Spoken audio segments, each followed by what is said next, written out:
welcome, everyone. It is Thursday, noon Eastern time, and you know what that means.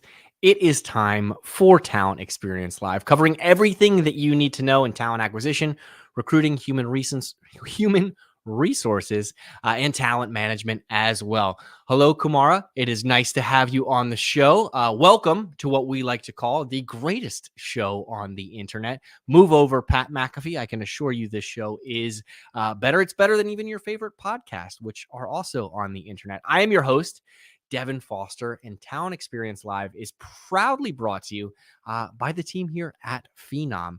Our purpose, of course, is to help 1 billion people find the right job. That is not a typo. I'm sure if you have attended anything Phenom related, you have heard Help 1 billion before. Hello, Manesh as well. It is nice to see you joining the show. Help a billion.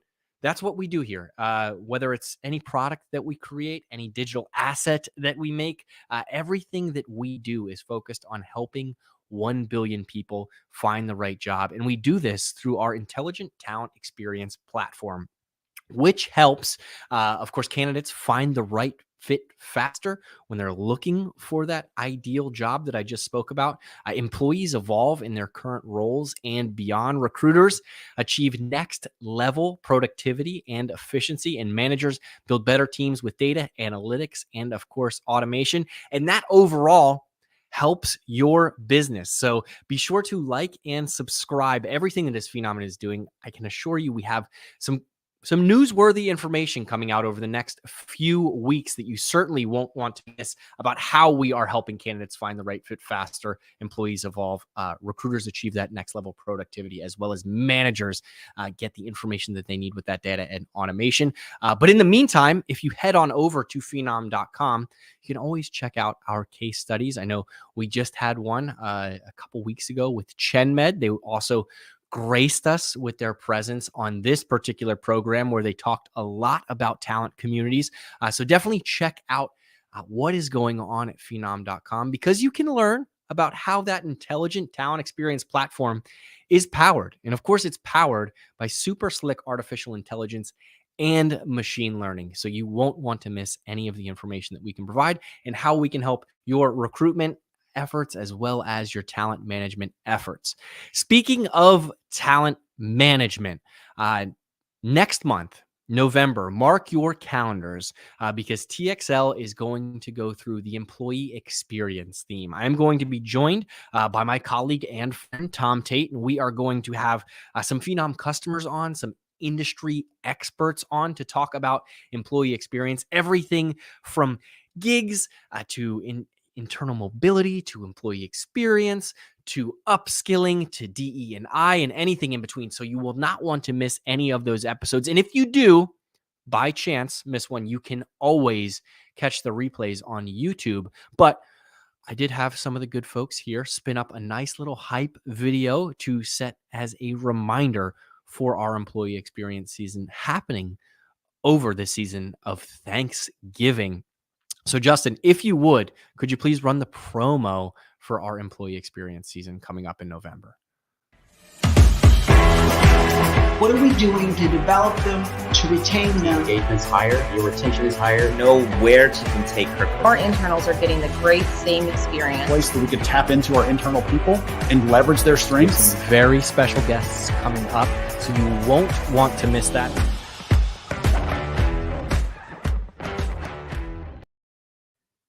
You will not want to miss that. And we are coming out of the gates hot on November 3rd.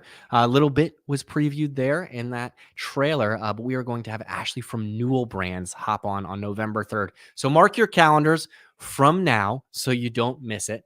And we will see you there. But that is enough about employee experience for today. On today's episode of Talent Experience Live, we are going to hop into our time machines and go back just a few weeks when we had a conversation with Jordan Scheltgen of Cave Social. And we chatted why genuine employer brands resonate louder and how you can showcase an authentic brand and bring in the right candidates, saving you both time and money. I know back when I was a recruiter, I had numerous interviews, conversations, phone calls where I could tell right off the bat that this person was probably not interested in our purpose at an organization or wasn't going to be the right fit.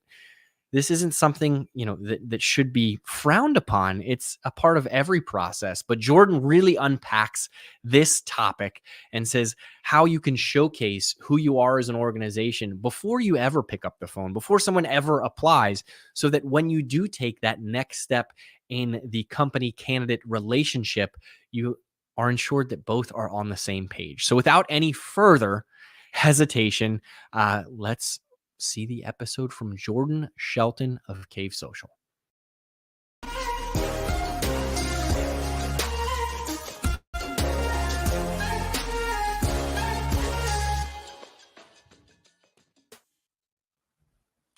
Jordan, how are you doing today? I am doing great, Devin. Doing great. What about yourself? Yeah. I'm doing all right. I think this is my third cup of coffee and I had a Red Bull this morning, so I'm feeling a little wiry, but that's a good thing, right? I'm excited to be here. I'm excited to have this conversation with you. I see a couple chimed into the comment section. Maggie says the favorite clothing brand that she has is, I believe, change.com. And yes, the A is missing on purpose, she says. So it is change.com. And Tom says that he is stoked for today's episode. He lost his fanboyness for Apple, but used to be right there with me. I love Apple. Jordan, nobody gets on the program without answering the icebreaker question. So I have to ask you, do you have any favorite brands? Yeah, I mean, I have ones where I'm like, oh, I love their marketing, but I don't buy from them. So I got to default to the ones I purchase from. Nike a lot. Let's just lock in that from top to bottom. I love Nike marketing campaigns. The stuff that they did with from Colin Kaepernick to Serena Williams and everything in between, the Just Do It campaign that seems like it's been around forever at this point, but it's still working. So why change it?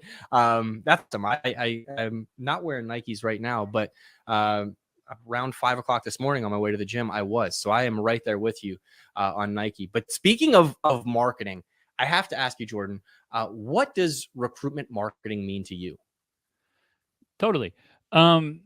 I think we overcomplicate things. It's really just marketing, right? People search out, they click on brands, they will click on job postings from companies that they know and recognize and have a good reputation. So if you're able to really lean into brand marketing, and if you are in the B2B side, showing what that day-to-day is like, showing what it's like, how your customers are actually treated, is really marketing. I want to work for companies that are doing cool things. I want to work with companies that are doing cool things or providing a great product or service. So for me, I think we can overcomplicate that, and really is just putting out content showing what you're about and, the people that you service. Yeah. And speaking of cool companies, I have to ask you, what does Cave do? What do you guys specialize in? And I think I know the answer to this, but would you classify Cave as a cool company? Yeah, I mean, I think we're cool. We try. Basically, what we do is we just help companies take their message offline and put it online, primarily through social media. So if you're struggling with, hey, how do I craft this message and not come across as, maybe unprofessional or corny or something like that, hey, we can take that message and make it platform specific, and we can align it with the overall business goals. So we've been doing that for coming on year 11 now. So yeah, we've been at it for a minute, helping companies, a lot of B2B and B2B SaaS companies, and also CPG companies. So that's our shtick. Yeah. No, that makes total sense. Now you talk about, putting out content and not being corny or being genuine. Obviously that comes along with being authentic, right? You don't want to put out any material that isn't true to your brand.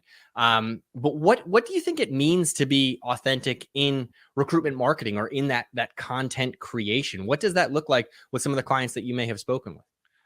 Yeah. One, I think it's position dependent. So whatever you're recruiting for. Two, video, showing a potential candidate can learn so much more about a company when you're able to show video of what's the day in the life. Is it testimonials from past people or current staff? When you can lean into that and give more information to potential candidates, you are showing more, you're being more authentic. It's not a overproduced, pre-made graphic that's just the, company highlight reel. You're able to give a little bit more of that behind the scenes. That to me is what's really going to ring through and what's going to differentiate you. Now, I say it's position specific because if I'm recruiting in-house counsel, does that attorney want to hear from the IT team and vice versa, right? So I want to make sure that I'm also showing the right part of the business and showing, the people that you would be working with, and here's the team and here's what they sit, or if you're remote, here's how you connect, whatever that may be. So I think really leaning into, position or department specifics and then taking video and running with it. No, that makes sense. I love that you mentioned the company highlight reel. Are you telling me that candidates potentially don't want to see your ping pong or pool table, or your snack wall? Is that something that you're hearing right now? Because I can tell you, I have seen numerous videos where it showcases those sorts of things. Yeah, that's 2012 recruitment marketing tactics. Like, we have nap rooms, so you never have to leave. You can work here for 17 hours a day and never see your kids. You're going to love it. Like, those days are done. We've gone through the pandemic. People are like, we're valuing different parts of work. That stuff is cool, but I care more about what's the pay? Is there health care? Who are the people I'm working with? Am I working on meaningful work? Right? I don't know about you, but I've been in a million offices with ping pong tables and there's nobody playing. So I think we care at a deeper level about the work we're doing and the people we're impacting, and ultimately the people we're working with as well. Yeah, no, I worked for a sales company at one point, and I remember when we had a pool table, and I remember when they took the pool balls away because folks weren't hitting their numbers, right? Like it's very 2012. It brings you back to that point. Tables have turned, right? I've seen on TikTok and Twitter, or on TikToks on Twitter, excuse me, of folks showing their day in the life where it is all the glitz and glamour and everything all the time. And people are like, that's not what work looks like here, right? That's one day out of a bunch. So the other question that I wanted to ask you around being authentic and genuine, we talked about super high quality logos and graphics and things like that. When it comes down to getting video content, do you think it's vital that someone has a 4K and 8K camera to showcase that day in the life? Or do you think at this point, we're so used to seeing things on our phones, recorded on our phones, that's passable, that we can use that content in campaigns? It may not be something that we want to put on our websites, but is that something that is still resonating? And does it give off that authenticity that we're hoping for? Well, I'll say this, right? There's a iPhone 13. It shoots in 4K. Right. I'm going to go make some client TikTok thing after this. And we're going to have an expensive camera, and we're also going to be using an iPhone. So we're going to be mixing in that footage afterwards. I think we like to limit ourselves with technology and say, oh, we can't do that because of this, or we don't have that. Whatever you got to work with. You can get a totally adequate, good enough setup for like $150. And use your iPhone. You can get something to stabilize, hold it while you move, get a good audio, get some lavalier microphones off Amazon for like $30 a pop, and you're that much farther ahead than most people. So I usually don't buy it when companies say like they have technical or like equipment limitations, because I'm like, you can create so much now, and it can come across as very, very high quality from an iPhone. Yeah, and so many solutions online are free if you want to add closed captions and add a little bit of that whoosh pop, as we call it here, as well. I have an iPhone 13 as well. I use cinematic mode on that for everything.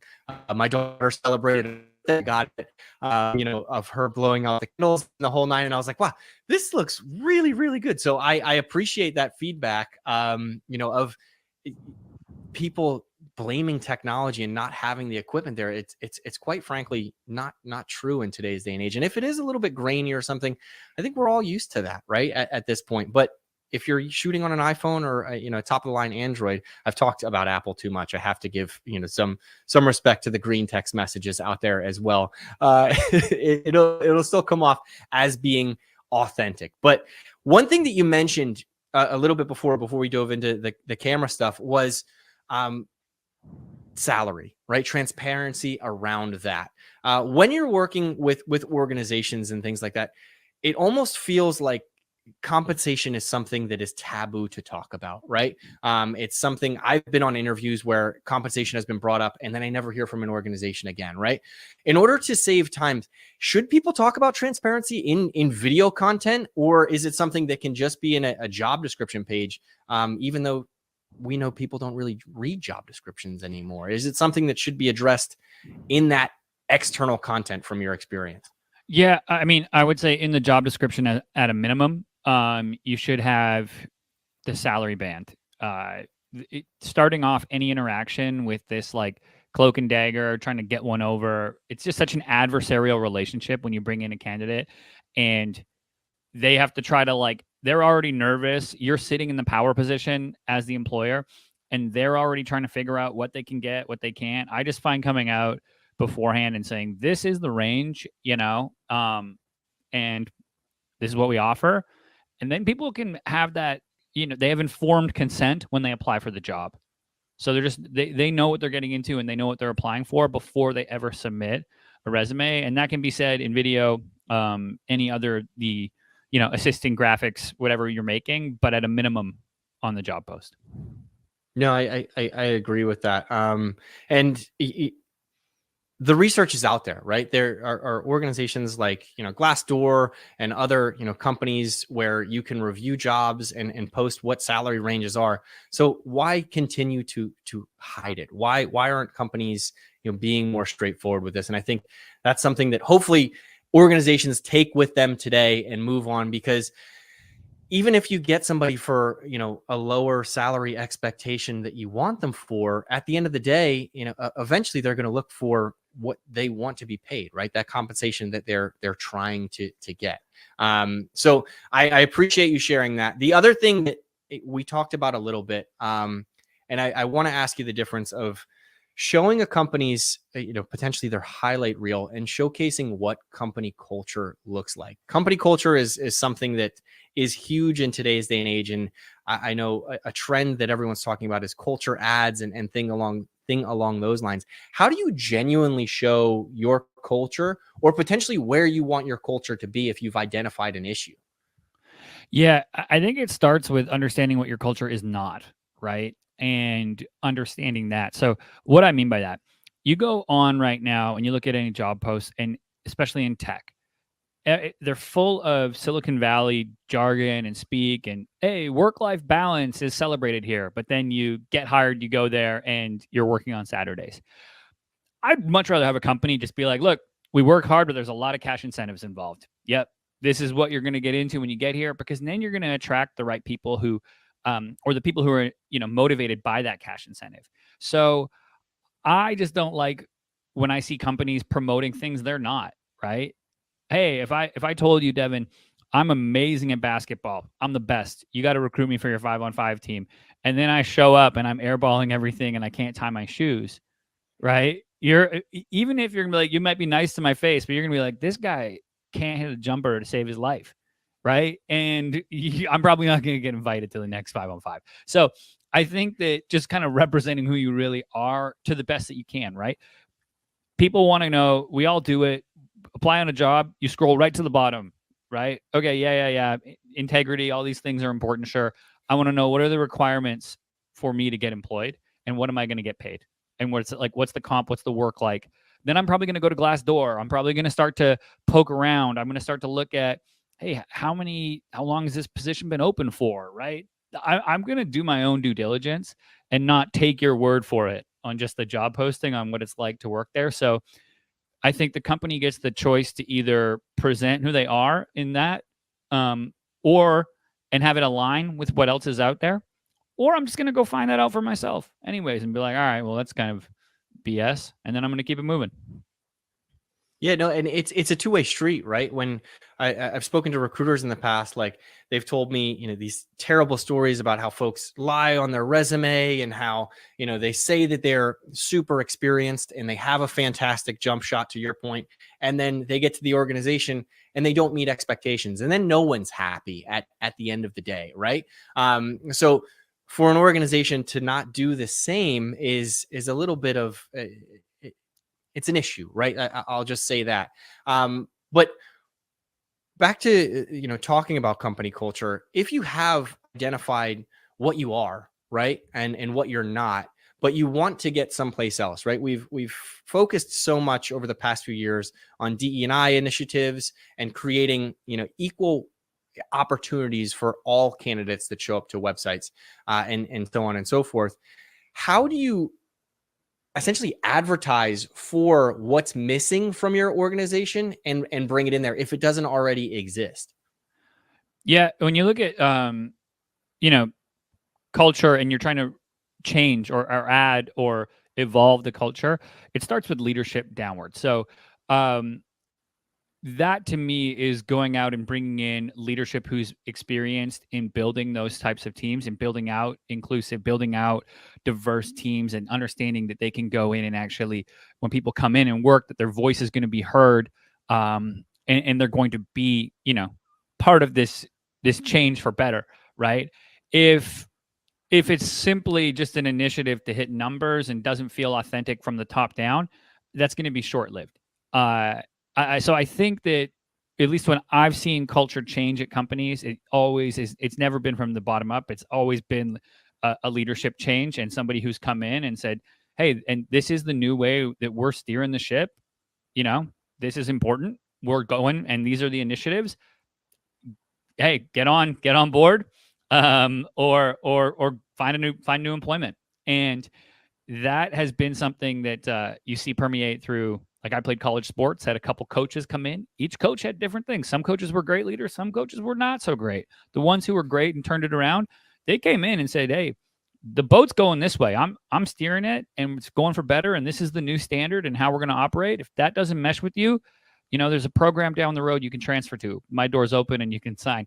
I don't think everything has to be as cutthroat as like a college football scenario, but I do think when it comes to setting the course for company culture, leadership can come in and really, really take you to the right direction.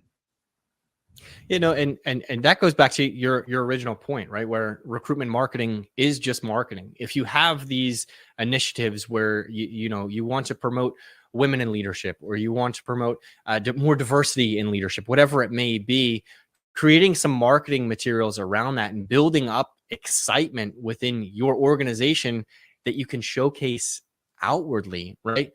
That's only going to help you in the long run. We talked about some of the content that you can create from specific departments, but a lot goes a long way when you think about posting on LinkedIn about promotions or things like that, or bringing in a new C-suite executive that can go out and maybe does prompt somebody to click on your application, right? Not all of recruitment marketing is campaigns. Not all of it is sending out externally thing. A lot of it has to do with just building overall awareness. Am I right with that? Yeah, building overall awareness and building the internal relationships that cause your current staff to promote your company, right? If somebody really likes where they work and they feel like they're challenged, they feel like they're part of a team, not family. Important. Never say never say it's a family, but part of a team, and they're feeling that, and they can see that leadership has their back. They're going to be the best promoters of your job and your company by far. Developers hang out with other developers, whether online or in real life, wherever it may be. And if they are proud of their position and proud of their company, when that job opening's up, they're going to go put that on channels and Discord servers and things that maybe you as a senior leader aren't really in touch with, but that can yield amazing candidates solely because the internal team is championing, your company and championing your message because you treated them right. Yeah, no, and even beyond that, right? Like, we always talk here at Phenom about referrals, right? Referrals are your best source of candidates. And what you mentioned was, posting it out on to, different boards or different, group chats or things like that. But also, it's Friday night. You had a long week. You're sitting next to your buddy at the bar or at the restaurant, wherever it may be. And you're like, hey, how was your week? They say it was awful. Well, we're hiring for this position, right? We have a couple openings here, or I don't know if we have an opening, but let me reach out to my recruitment team. That goes a long way, and it creates that network effect to your point of just getting the word out there and creating that face-to-face marketing. I think that's what it would be. Word of mouth, right? Yes, word of mouth marketing. Is that Progressive that does that ad with the old word of mouth? Anyway, no free shout-outs on here. Neither here nor there, Jordan. I really appreciate you having this conversation with me. Last bit of information that I want to dive into is you mentioned the difference between creating content for different parts of the business. I'll ask this: is that department based? Is that location based? Is it all of the above? What have you seen that's been the most successful when you're creating content for your business like that? Yeah. And we've helped clients in the tech space do this, and where they come in and I go, okay, you need salespeople. Great. The VP of sales, who's going to be running that team, needs to make a message. They're going to be the face of that ad, the face of that video and that posting, because that's going to be the leader that people are working under. Same thing if we look at designers, tech, whatever it may be. I want to know and I want to showcase the people who are actually, one, getting them involved in the hiring process, because they're going to know the lingo, what to say, what's attractive, to said department. Salespeople, probably motivated by cash. IT, probably motivated by building cool things. So I need to know those and what I'm going to lean into in my messaging, right? Ultimately, this all circles around from culture, authenticity, job postings. We want to have informed consent for the candidate. So they're able to say, hey, I'm applying for this job. I'm informed on what it entails. I know the salary range. I know it's a fit for me. I've seen the leader or person I'm going to report to, my direct reports, face and heard their voice. I got a sense of their personality. Okay, I hit submit on my application, right? Because now I have as much information as I can possibly get at this point in the process, right? So that to me is, I think, like how you kind of open the gates a little bit and invite people in, but you show them this is what it's like, and then they have as much information as they can possibly have, and you go from there. From your experience, when individuals in those different departments are asked to do things, do they get excited? Do you think they're more likely to post it themselves so that it doesn't just come out from the corporate account? That if they're plastered on the website or on the career site, they're more willing to show their family and friends, like, hey, I'm a part of this. Does it also help employees, I guess, is my question there. Sometimes. So this is personality dependent in your organization. Not everybody's going to want to be, on camera. That's great. Hey, I want you to just share a post and type up a thing on top of the post on your LinkedIn. I don't need you to record. If that's not your jam, all right, I'm going to work with you. If there is a super charismatic person who's, in the department, all right, hey, let's take advantage of that and get that person on camera. I find that as people do things like this more frequently, they're able to see the return with more candidates, and it really prompts them to do it again. Two, they realize that like those fears of being on camera that a lot of people have are largely unfounded once you hit publish.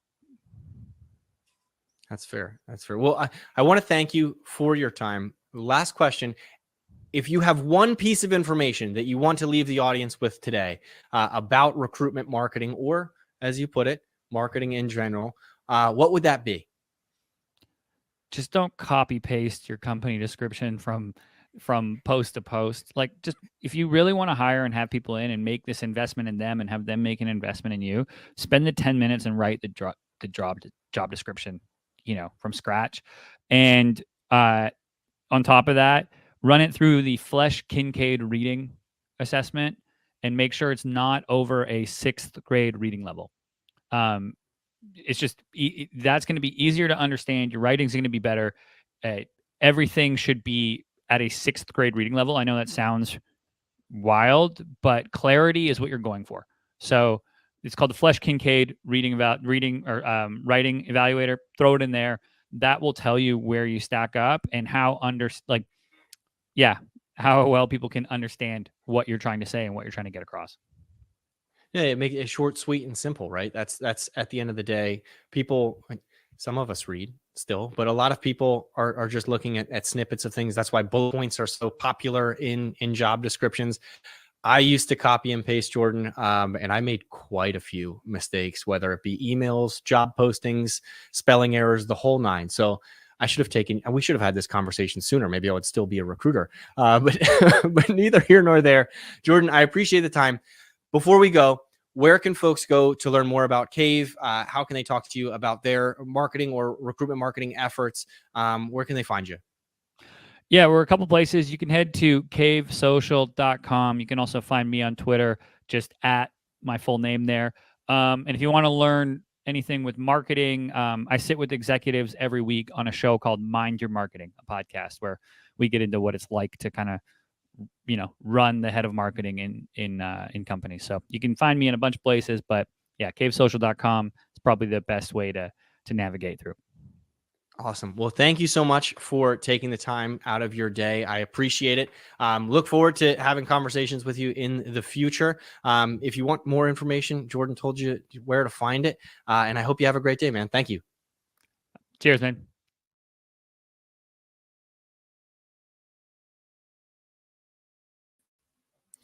There you have it. That was Jordan Scheltgen of Cave talking to us all about genuine employer brands and why they resonate louder with candidates. I would like to say Jordan is a fantastic follow on both LinkedIn and Twitter. Always provides a wealth of knowledge, so definitely check him out there. Also, while you're on socials, follow Phenom on our TikTok, on our Instagram, on our Twitter, on our LinkedIn, everything in between. That way you never miss on any of the content that I mentioned. We are super excited for next month's theme around employee experience.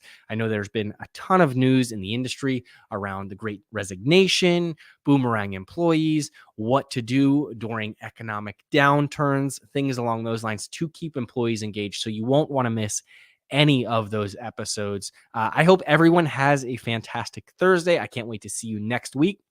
We are going to recap our entire recruitment marketing series or theme for past month with Carrie, the Queen of Monaco. That is a fantastic episode for you to share out with some of your colleagues, friends, and loved ones. Anyone who may be diving into the industry and want to learn a little bit more about recruitment marketing, or if you just want to sharpen your skill set. You are never too old or too late to add more skills or tools to your tool belt. So you do not want to miss that episode, or really any Talent Experience Live episode. I don't miss any of them because I'm contractually obligated to attend them. I'm just kidding. I love being here. I love learning. I love sharing that knowledge and talking with industry experts with the masses. So be sure to hit the like, subscribe, and follow buttons on all of our content, and we can't wait to see you next week. Everyone, have a great weekend, and we'll see you then.